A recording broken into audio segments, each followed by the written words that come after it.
एक व्यक्ति को समझाना चाहता है। परमेश्वर यहाँ पर कह रहे हैं कि अगर आप मेरे पीछे चलना चाहते हैं तो कह रहा है कि आप डरे नहीं।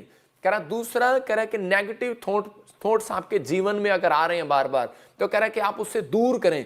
कह रहा है कि इसका मतलब परमेश्वर बताना चाहता था उस व्यक्ति को, याईर को, कि अगर मुझे अपने साथ लेकर चलना है तो अनसुनी कर दे आज समाज की, अनसुनी कर दे अपने विचारों की, अनसुनी कर दे उन नेगेटिव थॉट्स की, अनसुनी कर दे जो रोज तेरे दिमाग में ख्याल आते हैं कि परमेश्वर ने तुझे, इसका मतलब ये शैतान के ख्याल है कि वो बार बार कह रहा है हम तुम कुछ नहीं कर पाएंगे, तू कुछ नहीं कर पाएगा, जब तू निराश हो गया तो उसी समय तू कुछ नहीं कर पाएगा। लिख रहा है, कह रहा तुम्हारा गॉड भी तुम्हारे लिए कुछ नहीं करेगा। मतलब ऐसे ऐसे विचार शैतान आपके जीवन में डालने की कोशिश करता है। हो सकता है कि आपके दिमाग में विचार डाल रहा हो कि अब देर हो गई है यार, काश तूने उस लड़की से रिश्ता कर लिया होता, अब अच्छा रिश्ता तेरी लाइफ में नहीं आएगा, तेरे बच्चे के रिश्ते में रुकावट हो गई है। हो सकता है कह रहा कि यार ये नौकरी मेरे हाथ से निकल गया, अब देर हो गई है, अब ये नौकरी मेरी लाइफ में नहीं आएगी, अब कुछ नहीं होगा, मतलब अब फॉरेन का रास्ता नहीं निकलेगा, पहले पिछले साल मेरे लिए रास्ता अपॉर्चुनिटी थी लेकिन इस बार नहीं निकलेगा। याद रखना, डरना नहीं, परमेश्वर समय को बदलने वाला परमेश्वर है। परमेश्वर कह रहा है कि मैं कुछ भी कर सकता हूं। लेकिन यहां पर ये लोग आकर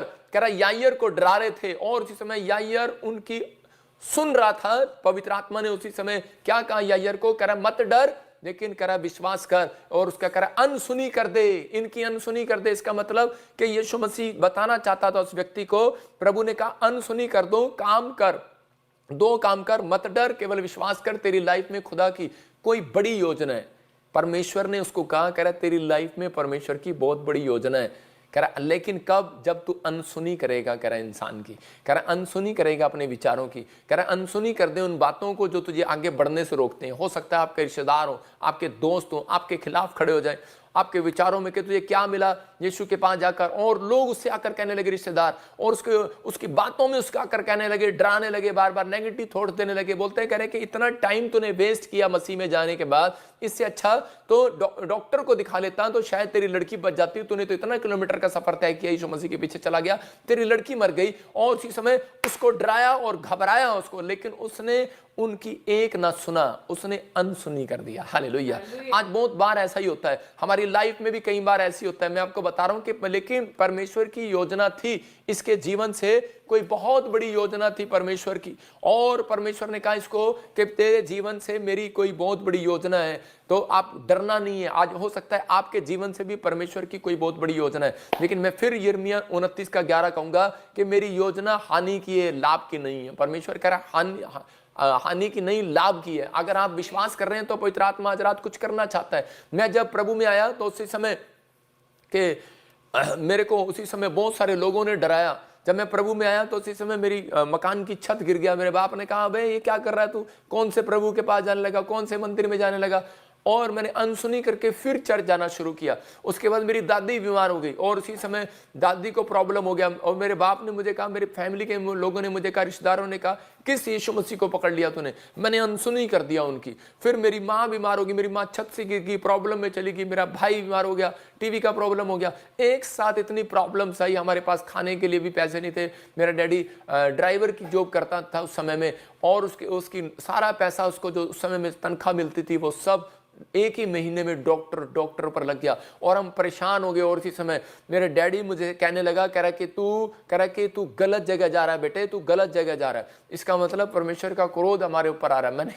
मैंने कहा कोई बात नहीं। मैंने परमेश्वर पर विश्वास रखा, और प्रभु ने वही प्रार्थनाओं से थोड़े दिन के बाद परमेश्वर ने, जब डॉक्टर ने जवाब दे दिया तो मेरे 3 दिन उपवास करने के बाद परमेश्वर ने कह रहे कि उसी समय महिमा बढ़ाई, और इसी समय पवित्र आत्मा ने आशीष दिया, और मेरी प्रार्थना से मेरा पूरी फैमिली दोबारा से चंगी होगी। इसका मतलब क्या है कि जब हम सोचते हैं, जब हम विचार करते हैं, तो शैतान हमारे ऊपर कैप्चर करने की कोशिश करता है, मतलब हमारे विचारों को कैच करने की कोशिश करता है, हमारे को मतलब बहुत सारे लोगों को निराश करने की कोशिश करता है। लेकिन पवित्र आत्मा कह रहा है जितने प्रभु में आ गए हैं, कह रहा है सबके लिए, कह रहा है परमेश्वर ने कोई एक नया प्लान रखा है यीशु मसीह के नाम में, नई योजना रखी है, नई आशीष रखी है। अगर ये नया साल आया है तो ये नया साल 2024 आपको घटाने के लिए नहीं, बढ़ाने के लिए है, आपकी उन्नति करने के लिए है, आपकी आशीष आपको डबल देने के लिए है। लेकिन सोचने का तरीका अलग अलग है, क्योंकि यीशु मसीह ने एक जगह पर कहा कि भूकंप आएंगे, बाढ़ आएंगी, आंधी आएंगी, तूफान आएंगी। एक लड़का बाइबल पढ़ रहा था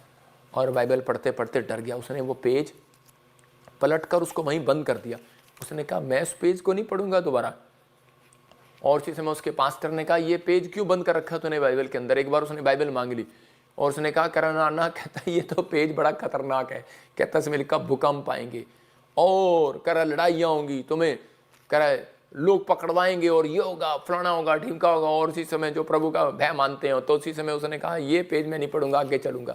तो उसी समय पास्टर ने उसको कहा, कह रहा बेटे, कह रहा मत डर, कह रहा ये देख आगे भी लिखा है, कह रहा आगे लिखा है, कह रहा ये सब कुछ होगा, लेकिन कह रहा है कि विश्वास करने वालों का, भय मानने वालों का, सच्चाई से चलने वालों का सिर का एक भी बाल बांका नहीं होगा। हालेलुया। तो वो लड़का आपके सामने बैठा है आज, मतलब कि जो डरा हुआ था, घबराया हुआ था, निराश हो गया था। शैतान कई बार आपको वचन में से ही, जब आप वचन पढ़ रहे होते हैं, तो आपको डराने की कोशिश करता है। मैं कह रहा हूं कि आज बहुत सारे लोग डर जाते हैं, बहुत सारे लोग घबरा जाते हैं, लेकिन जब मैं प्रभु में आया तो उस समय में बहुत सारे लोगों ने मेरा विरोध किया कि अरे क्या कर रहा है तू, कुछ नहीं होगा, छोड़ दे यहाँ से। और इसी समय लड़ाई झगड़ा हो गया और मैंने वहां से छोड़ दिया। मैं कह रहा हूँ दूसरी जगह मैंने चर्च बनाया, वहां पर मेरे पैसे ठग लिए किसी ने, मैंने वहां से छोड़ दिया। तीसरी जगह मैंने बनाया, तीसरी जगह में वहां पर कह रहे कि हमने किराए पर लिया और बहुत सारे लोग इकट्ठे हुए, लेकिन वहां पर भी लोगों ने झूठा इल्जाम लगाकर वहां पर छुड़वा दिया। और मैं उस समय परमेश्वर को कह रहा था, परमेश्वर क्या तूने मुझे बुलाया है, क्या योजना है तेरी। जब मैं प्रभु में आया था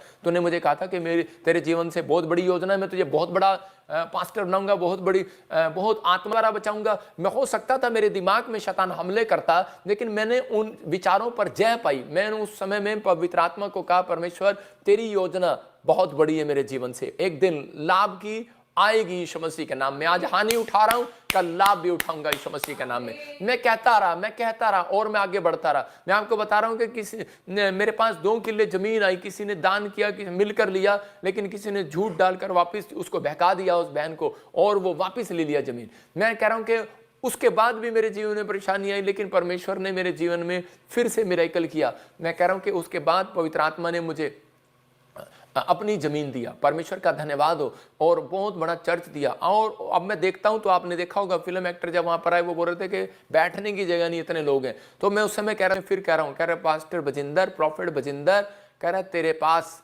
कहता है इतने लोग होंगे, कहता है कि मेरी योजना बहुत बड़ी है। हालेलुया।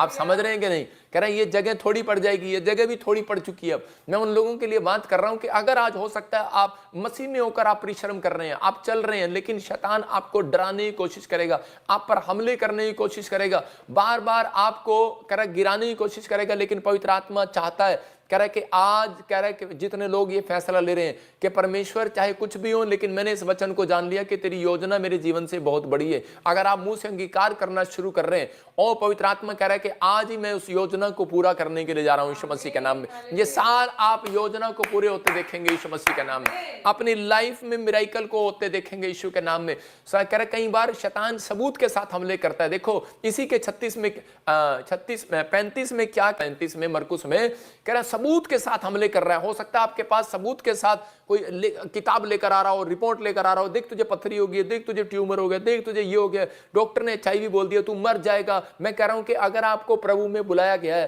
तो आपको मारने के लिए, डराने के लिए नहीं, घबराने के लिए नहीं बुलाया गया। परमेश्वर की योजनाएं कोई आपके जीवन से, मूसा की लाइफ में, मैं फिर कह रहा हूं कि मूसा की लाइफ में बड़े काम होने वाले थे। परमेश्वर ने कहा कि तू बहुत बड़ी योजना मेरे जीवन में, कह रहा तेरे जीवन में मेरे बहुत बड़ी योजना है और मैं तुझे आशीष दूंगा। लेकिन वो 40 साल कह रहा है कि वो इजराइलियों को छुड़ाने की कोशिश किया 40 साल की उम्र में उसने, लेकिन क्या हुआ, वो नहीं छुड़ा पाया। और कह रहा है उसके बाद 40 साल कह रहा है कि वो जंगल में बिता दिया उसने, 80 साल की उम्र में भी नहीं छुड़ा पाया। लेकिन उस समय में वो कह सकता था, परमेश्वर तेरी योजना है, 80 साल का हो गया हूं, अब तक भी कह रहा है कि वो योजना पूरी नहीं हुई। लेकिन परमेश्वर ने कहा, कई बार परमेश्वर ने कह रहा है कि जब तक इंसान के जीवन में वो पूरी नहीं करता, जब तक परमेश्वर कह रहा है कि ये ना देख ले कि ये व्यक्ति मेरे लिए योगदान करने वाला है कि नहीं, मुझे महिमा देने वाला है कि नहीं। तो इस समय में देख सकते हैं आप मूसा क्या कर रहा था। मूसा एक धन की ताकत थी मूसा के पास, उसके पास 4 चीजें थी। धन की ताकत थी, वो राजा का बेटा था,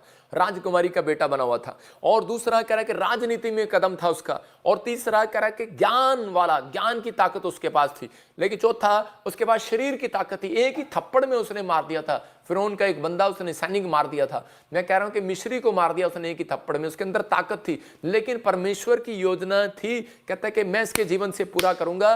लेकिन उस समय में जब वो भागा वहां से और वो उपवास किया, फास्टिंग किया, उसने परमेश्वर को उस दिन योगदान दिया। हालेलुया।